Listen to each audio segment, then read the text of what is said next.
Au nom du Père et du Fils et du Saint-Esprit. Amen. Viens en nous, Esprit Saint, illumine de ta présence, dirige notre cœur, dirige notre intelligence, nos yeux, nos oreilles, notre bouche, afin que tout concourt à la plus grande gloire du Seigneur notre Dieu. Ô Seigneur, envoie ton Esprit et tout sera créé, tu renouvelleras la face de la terre. Bien-aimés dans le Christ, en ce 11 août, l'Église nous donne de célébrer la mémoire de Sainte Claire. Et la parole de Dieu qui nous est proposée est extraite de l'Évangile de Matthieu, chapitre 16, versets 24 à 28.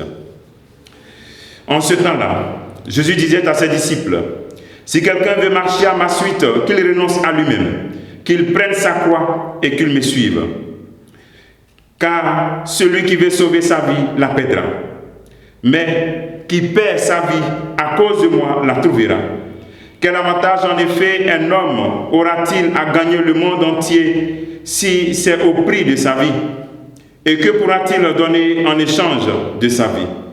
Car le Fils de l'homme va venir avec ses anges dans la gloire de son Père. Alors il rendra à chacun selon sa conduite. Amen, je vous le dis. Parmi ceux qui sont ici, certains ne connaîtront pas la mort avant d'avoir vu le Fils de l'homme venir dans son règne.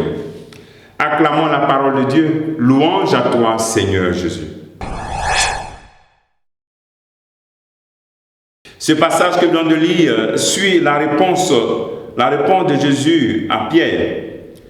Pierre, après que Jésus ait annoncé sa passion, mort, résurrection, se dit au Christ, « Cela ne t'arrivera pas. » Et le Christ qui répond, « Passe derrière moi, Satan.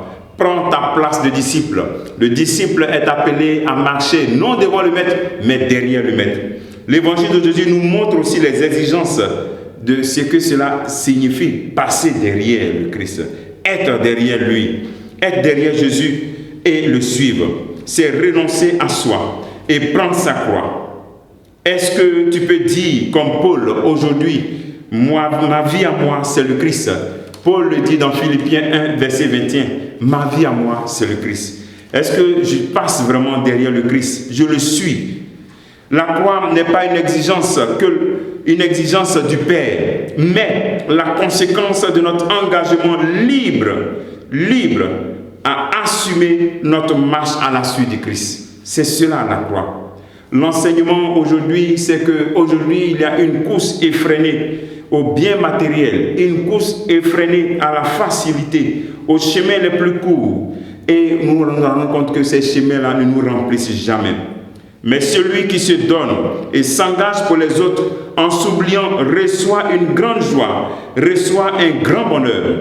Alors aujourd'hui, le Seigneur t'invite à comprendre ta vie comme un don pour les autres.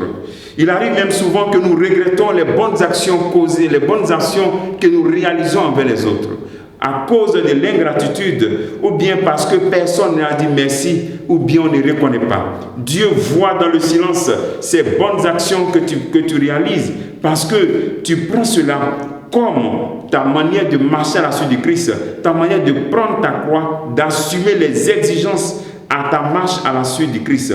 Voilà. Alors, bien aimé dans le Christ, c'est cela le chemin du vrai bonheur.